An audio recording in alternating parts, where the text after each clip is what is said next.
नमस्कार, दृष्टि आईएएस के यूट्यूब चैनल पे आपका बहुत बहुत स्वागत है। मेरा नाम है संजूर और आज हम आपके लिए फिर से टारगेट यूपीएससी 2024 में हम लोग जो प्रैक्टिस क्वेश्चंस के एपिसोड को कर रहे हैं कि हम लोग आज एपिसोड नंबर 5 को लेकर आए हैं। अभी तक आप लोगों ने 4 एपिसोड देख लिया है और बहुत मज़ा भी आ रहा होगा आप लोगों को, क्योंकि एक अच्छा क्वेश्चन आपको वहाँ पे दिख रहा होगा। अलग अलग टाइप का दिख रहा होगा ना, थोड़ा डिफिकल्ट भी दिख रहा होगा, आसान भी दिख रहा होगा, क्रिटिकल भी दिख रहा होगा और सबसे बड़ी बात है लॉजिकल तो है ही। तो उसी सब सिलसिले को देखते हुए हम इसको कंटिन्यू कर रहे हैं, क्योंकि आपका रिस्पॉन्स मतलब अच्छा है कि भाई आप उसको अच्छे से देख रहे हैं, आप उसको ज़्यादा पसंद कर रहे हैं और सीरीज को अभी से अगर आप देख लेंगे 2024 तक तो मेरा विश्वास है कि आपका पेपर आराम से क्वालिफाई हो जाएगा। बहुत बच्चे का कमेंट आ रहा है कि क्या सर इस सीरीज को करने के बाद 2024 का पेपर हम क्वालिफाई कर लेंगे या सीसेट क्वालिफाई कर लेंगे? तो हाँ, आराम से कर लेंगे क्वालिफाई। बेशक आप क्वेश्चंस के साथ-साथ कॉन्सेप्ट को सीखिए। सिर्फ क्वेश्चंस मत सीखिए कि क्वेश्चन सीख लिए और हो गया काम। कॉन्सेप्ट ज़रूर सीखिएगा कि हम क्या कॉन्सेप्ट यूज़ कर रहे हैं और क्यों कर रहे हैं। फॉर्मूला अगर जहाँ यूज़ हो रहा है तो फॉर्मूला को भी मेमोराइज़ करना है। देखिए फॉर्मूला का भी एक अच्छा रोल है। कई बार जब शॉर्टकट हमारे पास शॉर्टकट का ऑप्शन नहीं रहता ना, तो फॉर्मूला ही होता है। और सबसे लास्ट है ऑप्शन से बनाना। ऑप्शन से बनाने में क्या होता है कि हमें एक्स या मानने से हम लोग बच जाते हैं। तो इन्हीं सब चीज़ों को देखते हुए ये सीरीज को चलाया जा रहा है, जिससे कि आपकी तैयारी बहुत बेहतर हो सके। तो वही हमारा प्रैक्टिस क्वेश्चंस का एपिसोड रहता है। टॉपिक वही सीसेट रहेगा। मैथ और रीजनिंग के क्वेश्चंस को करेंगे हम लोग, लगभग 5 क्वेश्चन को। तो सबसे पहले आज हम देखते हैं पहले क्वेश्चंस को, और बड़ा बेहतरीन क्वेश्चन है आपके स्क्रीन पे, अगर आप पढ़ें तो देख लीजिए कि धनात्मक पूर्णांकों के ऐसे कितने जोड़े ए बी हैं कि A less than equal to B और ए बी बराबर 4 पे पावर है 2019 है। मतलब कुल मिला के क्वेश्चन ये कह रहा है कि धनात्मक पूर्णांक का मतलब हो गया पॉजिटिव इंटीजर।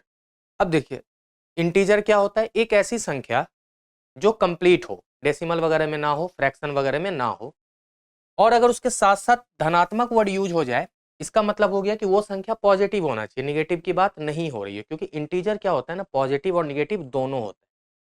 तो पॉजिटिव इंटीजर है और उसके कितने जोड़े, जोड़े का मतलब है कि इस फॉर्म में हो, जैसे 4 6, ये जोड़ा हो गया ना, ए यहाँ पे 4 है, बी यहाँ पे 6 है।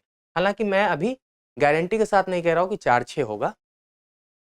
अब देखिए यहाँ पे ए बी का तो मान दिया हुआ है क्या, 4 पे पावर 2000। अब यहाँ पे पूछा जा रहा है कि ऐसे कितने जोड़े संभव हैं ए बी के जिसमें कि A less than equal to B, मतलब ए या तो छोटा हो जाए बी से या ए बी के बराबर भी हो जाए। ये दोनों कंडीशन आप ले सकते हैं। बराबर भी तो ले सकते हैं ना, मतलब अगर 4 है तो हम 2 2 ले सकते हैं। ठीक है, थोड़ा बहुत तो आप आइडिया लगा लिए होंगे कि इसको अगर हम लोग 2 पे पावर 2 और 2019 लिख दें तो कोई दिक्कत है? किसी को कोई दिक्कत नहीं। उसके बाद आप एक फॉर्मूला जानते होंगे या एक बात जानते होंगे कि हम इसको ऐसे भी लिख सकते हैं। इसका क्या मतलब हुआ? पढ़े अनेक A to the power M into A to the power N is equal to A to the power M plus N. Sorry, अगर हम इसको ऐसे लिख रहे हैं, ये सॉरी ये मतलब 4 को हम लोग 2 इंटू 2 लिख ली और इसके बाद 2 पे पावर 2019, 2 पे पावर 2019 है, वो एक्चुअली दूसरा फॉर्मूला था, वहां पे ये फॉर्मूला काम नहीं करेगा। यहाँ पे बस 2 पे पावर 2019 और 2 पे पावर 2019 दोनों को अलग। अब एक बात सोचिए कि आपने ये तो कर लिया, इसका क्या मतलब हुआ कि अगर हम इसको ए कंसिडर कर लें 2 को और बी को भी 2 कंसिडर कर लें तो इससे कोई फैक्ट मतलब मेरे ऊपर फर्क नहीं पड़ेगा। अब आपसे पूछा जा रहा है कि ऐसे कितने जोड़े संभव है, तो देखिए इसका अगर फैक्टर की बात करें कि 2 पे 2019 में 2 के कितने फैक्टर हैं, अगर ऐसे पूछा जाए 2 के कितने फैक्टर है, तो देखिए इसका एक छोटा सा फॉर्मूला होता है जो आप याद रख सकते हैं। अगर ए टू दी पावर पी रहे और आपसे पूछा जाए कि ए का फैक्टर कितना है, तो सीधा आप करेंगे पी प्लस वन। क्या करेंगे? P plus one. ए का जो फैक्टर है ना, यहाँ पे लिख देते हैं factor of a is equal to p plus one, मतलब पावर में एक जोड़ देना है। तो यहाँ पे पावर है 2019 और प्लस एक, अगर इसको जोड़ेंगे तो आंसर हो जाएगा 2000 और यही आपका सही जवाब है, ऑप्शन नंबर ए। मतलब यहाँ पे 2020 ऐसे जोड़े हैं, क्योंकि यहाँ पे 2019 2 पे पावर 2019 है ना, मतलब 2020 बार 2 और 20 बार बी भी है, मतलब ए और बी का मान यहाँ पे लगभग सेम है ना। छोटा भी हो सकता है और बराबर भी हो सकता है, पहले कंडीशन दिया हुआ है।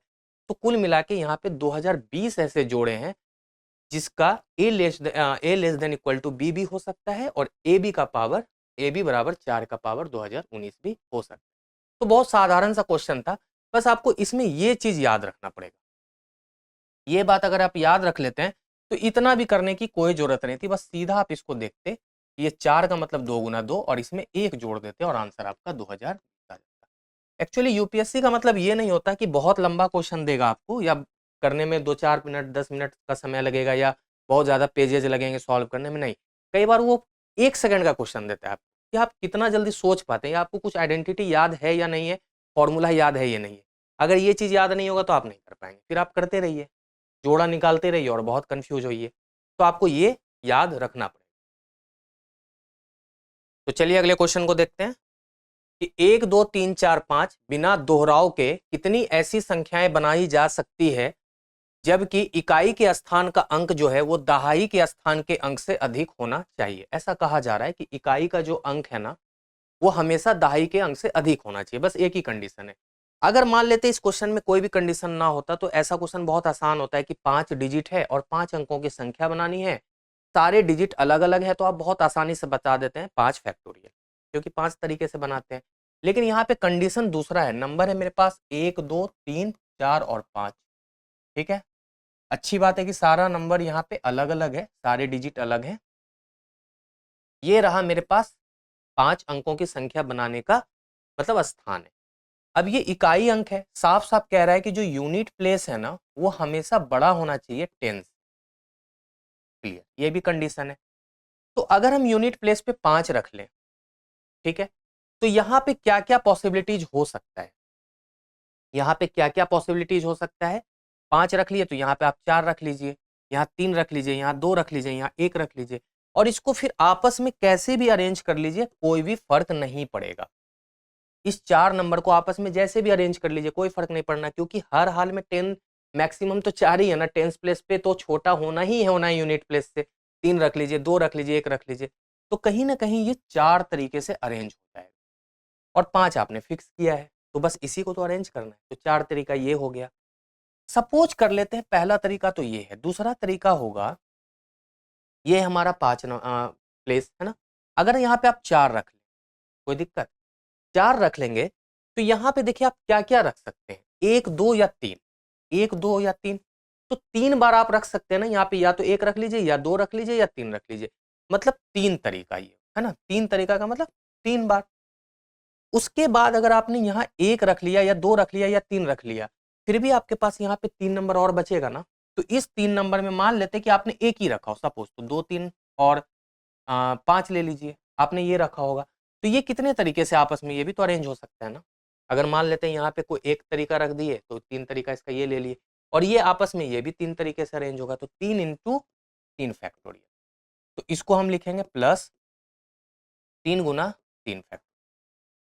ठीक है ना, सबको जोड़ेंगे अभी, फिर और भी पॉसिबिलिटीज है, चेक करिए, 5 तरीका ये, 5 रख लिए आप, 4 रख लिए, अब आप 3 रखिए, 3 रखेंगे तो जाहिर सी बात आप केवल 1 और 2 रख पाएंगे, है ना, क्योंकि 4 नहीं ले सकते, 5 नहीं ले सकते। और मान लेते सपोज 1 ही रखे होंगे तो यहाँ पे आप क्या रख लिए होंगे, 2 3 और 4, सॉरी 2 5 यहाँ पे होगा ना, तो ये भी 3 तरीके से आपस में अरेंज होगा और यहाँ पे ये 2 ही तरीका है, तो क्या हो जाएगा प्लस 2 गुना 3 फैक्टोरियल। उसके बाद प्लस और करिए, एक बार और रख सकते हैं आप, अभी 3 रखे थे आप, अब 2 रख लीजिए, तो यहाँ पे जाहिर सी बात है 100% आपको 1 रखना पड़ेगा, इसमें कोई भी आपके पास ऑप्शन नहीं है।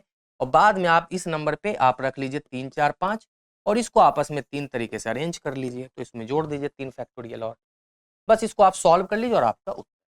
तो 4 फैक्टोरियल मतलब 4 तिया 12 गुना 2 24 होगा ना, 24 प्लस 3 दूना 6 तिया 18 प्लस 3 दूना 6 दूना 12 और 3 दूना 6 कितना हो जाएगा, देखिए 12 6 18 18 36 और 24, 60 तरीके से आप यहाँ पे नंबर को रख सकते हैं या 60 नंबर बना सकते हैं, एक ही बात है। तो मेरा सही जवाब हो जाएगा 60। बढ़िया क्वेश्चन था ना।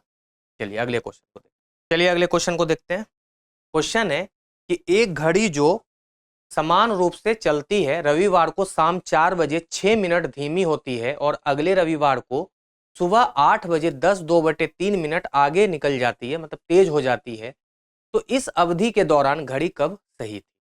तो ऐसा क्वेश्चन मैंने अभी एक पीसीएस चैनल पे कराया था, लगभग ऐसा ही था कि बीच का कोई एक समय होगा जब घड़ी ने सही समय दिखाया होगा। तो चलिए सबसे पहले हम ये देखते हैं कि रविवार को शाम 4 बजे, यहाँ पे सुबह है, थोड़ा करेक्शन है, रविवार को शाम 4 बजे। तो देखिए रविवार शाम 4 बजे, तो हम इसको 4 PM लिख लें, 6 मिनट पीछे, धीमे है ना, तो पीछे हो गई 6 मिनट। और अगले रविवार 8 बजे सुबह, तो 8 AM लिख ले।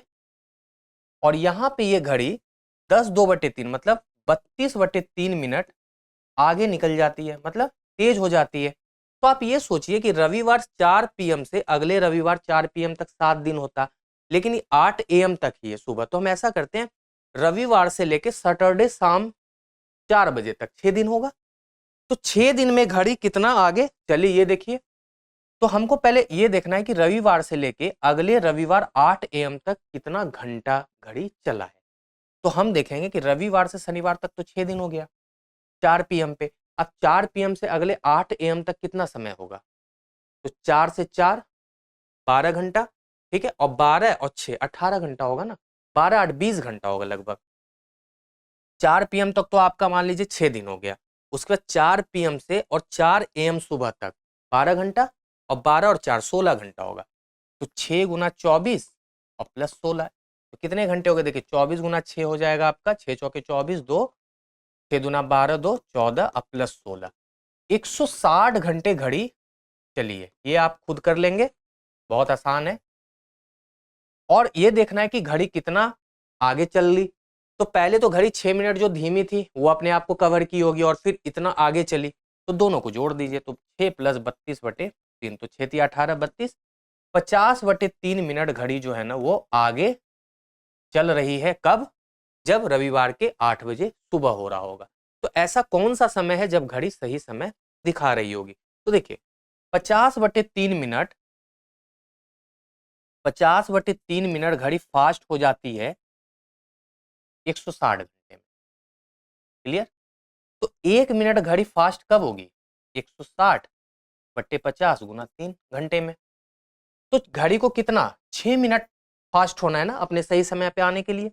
तो 6 मिनट फास्ट होने के लिए 160/50 गुना 3 और गुना 6 भी कर लेंगे साथ में। तो अगर हम इसको अब डिवाइड करेंगे तो आप देख लीजिए 6 मिनट के लिए है ना, एक इसको हम लोग सही किए ना गुना 6, ठीक। तो इसको कटाइए, 0 0 कट गया। अब इसको अगर हम डिवाइड करें 16 गुना 18, 16 गुना 18, तो 8 6 48, 4 8 1 8 4 12 6 1, तो 8 8 1, तो 188/5 घंटा, 188/5 घंटा लगा होगा घड़ी को अपने सही समय पे आने के लिए। तो 4 बजे से 188/5 घंटे को जोड़ लीजिए। तो सबसे पहले 188/5 को हम लोग नॉर्मल करने की कोशिश करते हैं, कितना घंटा होगा? तो देखिए 5 × 15 3, 5 × 7 35, 3/5 मतलब 37 3/5 घंटे। तो 4 बजे से 37 घंटा कब होगा? तो 24 घंटे में एक दिन आ जाएगा, मतलब हो जाएगा मंगलवार। कितना हो जाएगा? मंगलवार। तो सॉरी, रविवार के बाद सोमवार हो जाएगा। सोमवार आपका 4 बजेगा शाम, और फिर 13 घंटा उसमें जोड़ लीजिए। तो 4 बजे से 13 घंटा कितना हो जाएगा? 4 बजे से 13 घंटा 12 शाम होगा, फिर सुबह 4 बजेगा, 5 बजेगा, 5 बज जाएगा, मतलब 5 ये बजेगा, है ना? 37 घंटा है ना, तो 37 घंटा को हम लोग अगर 24 प्लस 13, 24 प्लस 13 ही तो होगा 37, 4 3 7, हाँ ठीक है। तो 37 घंटा हो गया आपका। कब तक पहुंचेगा? तो रविवार से सोमवार 4 बजे तक, फिर 4 बजे शाम से लेके सुबह 4 बजे तक 12 घंटा हो जाएगा, फिर 4 के बाद वो फिर 5 बज जाएगा, ठीक है, 5 बजेगा, और 5 बज के फिर 3/5 घंटे को अगर हम मिनट में कन्वर्ट करें तो 36 मिनट। तो कुल मिला के वो क्या बजेगा? 5:36 क्या बज रहा होगा? सुबह बज रहा होगा। तो 5:36 मेरा यहाँ पे ऑप्शन नंबर बी होगा, यहाँ पे करेक्शन कर लीजिए। 5:36 सुबह हो रहा होगा जब घड़ी सही समय दिखा रही होगी। अगर यहाँ पे दिन पूछा जाएगा तो दिन कौन सा हो जाएगा, वो रविवार से सोमवार, सोमवार से वो फिर मंगल में कन्वर्ट हो जाएगा। क्या हो जाएगा, क्लियर। तो यही आपका सही जवाब है। हालांकि यहाँ पे दिन आपसे नहीं पूछा है, तो मेरा सही जवाब है 5:36। चलिए अब है डेटा सफिशियंसी का क्वेश्चन कि 3xy5 4 अंकों की संख्या है, तो आपको xy पता करना है। अब ये देखना है कि बस आपको पता करना है का मतलब आंसर नहीं देना है। डेटा सफिशियंसी का क्वेश्चन है, बस आपको ये बता देना है कि क्या 1 से पर्याप्त है, 2 से पर्याप्त है, या दोनों से, या अकेले अकेले। क्वेश्चन है 3xy5, आपको xy का मान पता करना है, या पता कर पाएंगे कि नहीं। तो यहाँ पे बोल रहा है कि xy जो है ना वो 23 से भाग लगता है पहले कथन। तो केवल पहले कथन से तो अगर स्टेटमेंट में आंसर देने की कोशिश करें तो 23 से भाग लगने वाली संख्या देखिए 23 भी है, 46 भी है, 69 भी है, और 23 चौके 92 भी है। 4 पॉसिबिलिटीज है। आंसर हमको यूनिक चाहिए, मतलब अकेला तो नहीं दे पाएंगे। आप 23 यहाँ पे 23 रख दीजिए, 23 भी रख सकते हैं, 46 रख सकते हैं, 69 रख सकते हैं, 92 रख सकते हैं। क्या क्या रखेंगे तो एक आंसर नहीं होगा।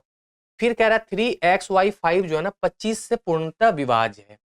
अब कोई भी संख्या 25 से भाग लगने के लिए क्या होना चाहिए कि लास्ट जो 2 डिजिट है ना वो कहीं ना कहीं ऐसे दिख जाए, 25, 50 है ना, इस तरह करके तो दिख जाए, तो मेरा काम आसान हो जाएगा। तभी तो वो 25 से भाग लगता है ना।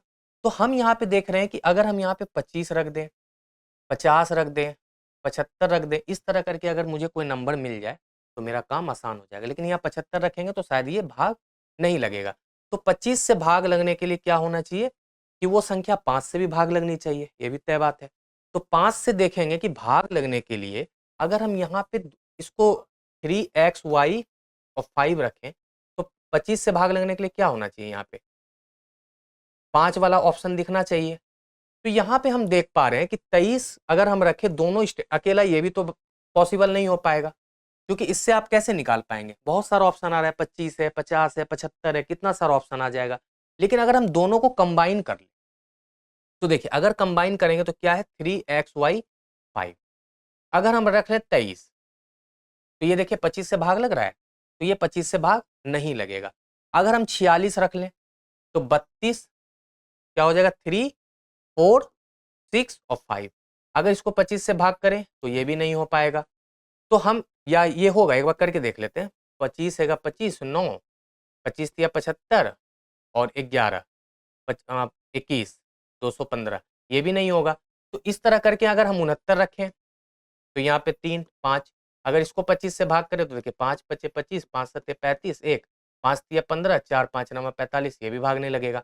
अगर हम लास्ट 92 रखें, क्योंकि चौथा पॉसिबिलिटीज यही है, तो 3, 9, 2, 5, और इसको अगर 25 से भाग करें, देखिए 5 5 25, 5 7 35, 4 5 5 8 40, और 5 फिर 5 से कट जाएगा। तो यही एक लौता ऑप्शन है 92, मतलब 92 ही एक ऐसा नंबर है जिसको अगर हम रखेंगे तो ये 25 से भी भाग लगेगा और 23 से भी भाग लगेगा। तो एक्स वाई का मान यहाँ पे 92। लेकिन क्या हुआ कंडीशन कि हम दोनों स्टेटमेंट मिलाकर उत्तर दे पा रहे, तो मेरा सही जवाब है ऑप्शन नंबर। चलिए अगला क्वेश्चन है, और थोड़ा सा कह सकते हैं कि अच्छा क्वेश्चन है, ब्लड रिलेशन का है, थोड़ा लंबा चौड़ा इसमें फैमिली ट्री बनेगा। परिवार में 10 सदस्य हैं, P Q R S T U V W x और वाई। परिवार की 3 पीढ़ियां हैं, इसमें पुरुष और महिला की जो संख्या है वो समान है। पी वाई की बहू है, क्यू के भाई एक्स को केवल एक बहन पी है। डब्ल्यू और क्यू विवाहित जोड़े हैं। डब्ल्यू आर की सास है, वी क्यू की माता है। एस वी का दामाद है, आर टी की बहन है। यू एस का इकलौता पुत्र है, और कहा गया है कि ए एक्स की पुत्री है। तो ए का यू से क्या संबंध है। बहुत लंबा चौड़ा फैमिली ट्री है, तो आसानी से पहले ये देखते हैं कि कहाँ से स्टार्ट करें। यहीं से स्टार्ट, और जिसको यूज कर लेंगे उसको मतलब हाईलाइट कर देंगे। पी वाई की बहू है, पी जो है किसकी बहू है, वाई की। देखिए वाई कोई भी होगा, उसका एक बेटा है, वो उसकी पत्नी हो गई पी, और ये हो गया मेल। वाई के बारे में नहीं, चाहे मेल हो या फीमेल हो, ये इसकी बहू ही होगी। ठीक। क्यू के भाई एक्स को केवल एक बहन पी है। अब देखिए क्यू के भाई एक्स, क्यू का भाई एक्स हो गया और उसको एक बहन पी है। तो देखिए क्यू के भाई एक्स, बहन पी है, तो इसका मतलब Q और X ये दोनों भाई हो गया, क्योंकि इसको एक ही बहन है और Q के भाई X, मतलब Q और X भी भाई भाई है। ये भी लाइन मेरा यूज हो गया। अब कह रहा है कि W और Q विवाहित जोड़े हैं। तो देखिए ऐसा करते हैं, W और Q को विवाहित जोड़े बनाना है ना, तो पहले इसको X लिख दीजिए, इधर Q लिख दीजिए, तो थोड़ा सा आसान हो जाएगा। W और Q विवाहित जोड़े भी हो गए, ये भी ऑप्शन मेरा हो गया। अब कह रहा है कि W R की सास, जो W है ना वो R की सास है, मतलब R यहाँ पे कोई एक फीमेल मेंबर है और इसका ये पुत्र होगा। Q का मतलब R की जगह फैमिली ट्री में ऐसे ना दिखाए ना, तो कहीं उसका पुत्र ना दिखने लगे, ऐसे सोचिए R और यहाँ पे कोई एक व्यक्ति है। क्लियर? तो हो गया ना कि W जो है वो R की सास है। अच्छा, R के बारे में अभी श्योर नहीं है कि R मेल है या फीमेल है। अगर मान लेते हैं कि फीमेल हो या मेल हो, उससे क्या फर्क पड़ना, सास है तो वो तो पता लग रहा है, इसलिए अभी R के बारे में हम यहाँ पे गारंटी के साथ माइनस नहीं लगाएंगे। आगे हम चेक कर लेते हैं, R के बारे में कुछ जानकारी होगी तो। V जो है ना Q की माता है। चलिए अच्छी बात है, V Q की माता है तो V यहाँ पे हो जाएंगी, है ना, Q की माता है, W की नहीं है। W तो फिर उनकी बहू हो जाएगी, ये भी हो गया। S V का दामाद है। S जो है ना V का दामाद है।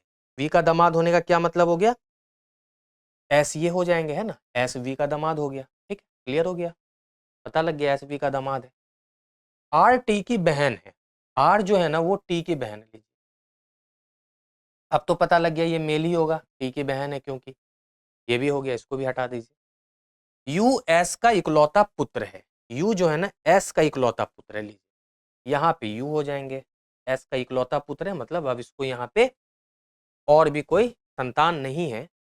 अब यहाँ पे कह रहा है कि 5 मेल है और 5 फीमेल है और 3 पीढ़ी का तो परिवार बन ही गया, 1 2 और 3। क्लियर है? इसमें से पुरुष और महिला की संख्या समान है, मतलब 5 मेल 5 फीमेल है। जरूरत है तो करेंगे, नहीं तो नहीं करेंगे। यहाँ देख लेते हैं, ए एक्स की पुत्री है। ए जो है ना एक्स की पुत्री है, तो यहाँ पे हम देख रहे हैं कि एक्स और क्यू एक्स की पुत्री है ना, तो एक्स की पुत्री, एक्स का यहाँ पे कोई पति पत्नी नहीं दिया हुआ है, तो हम कह लेते हैं ए जो है ना एक्स की पुत्री है। चलिए ठीक, एक्स की पुत्री। तो ए का यू से क्या संबंध है, तो देखिए ए का यू से क्या संबंध हो जाएगा, हम कहेंगे कि ये तीनों आपस में एक जनरेशन में है, ये इसकी बहन हो गई, ये बहन का पति हो गया, और इसका पुत्र और इसकी पुत्री आपस में तो कजन ही होंगे ना, तो हम कहेंगे कि आपस में ये लोग कजन। बहुत आसान क्वेश्चन था, बस इसमें फैमिली ट्री आपको बनाना आना चाहिए, और फैमिली ट्री बनाने के लिए थोड़ा पेशेंस रखने की जरूरत है, और जो भी चीज़ यूज हो रहा है उसको हम काटते चलें, तो उससे ये पता होता है कि रिपीटेशन की संभावना कम हो जाती है, और जिसकी जरूरत होती है हम करते हैं। इसमें कह रहा था कि पुरुष और महिलाओं की संख्या समान है, मुझे जरूरत पड़ना होता तो यूज करते, अदरवाइज ऐसी कोई मतलब मेरे को रिक्वायरमेंट नहीं पड़ा। तो बस मुझे बताना था कि ए और यू का संबंध, जो हमने बता दिया। तो चलिए आज लास्ट क्वेश्चन यही था, तो हमने लगभग 5 क्वेश्चंस को कर लिया है। तो अगले एपिसोड में हम फिर से 5 क्वेश्चंस को करने का प्रयास करेंगे, बेहतर बेहतर क्वेश्चंस को लाने की कोशिश करेंगे। और जैसा कि आपको एक टास्क देने की बात हो रही है, अगर मान लेते इसमें ये कहा जाता कुछ और, इसमें हम रिलेशन आपको पूछ लें कि मान लेते हैं यहाँ पे ये रहता कि आर का जो हस्बैंड है वो सपोज कर लीजिए बी हो, सपोज कर लीजिए अगर आर का हस्बैंड बी हो, तो बी का एस से क्या संबंध है आप ढूंढिएगा। बी का एस से संबंध ढूंढने की कोशिश कीजिएगा। यदि आर का पति बी है, एक टास्क है आपके लिए, क्योंकि टास्क देना बहुत जरूरी होता है, आप इसको करने की कोशिश कीजिएगा। होपफुली आप कर लेंगे, क्योंकि फैमिली ट्री बनाया हुआ है, आपके लिए आसान है, बस आपको यहाँ पे बी रख के और इसके बीच रिलेशन ढूंढना है। तो आप कमेंट में इसका उत्तर जरूर दीजिएगा, हम जरूर चेक करेंगे आपके कमेंट को कि किसका किसका उत्तर सही है। तो चलिए मिलते हैं अगले एपिसोड में, आज के लिए शुक्रिया।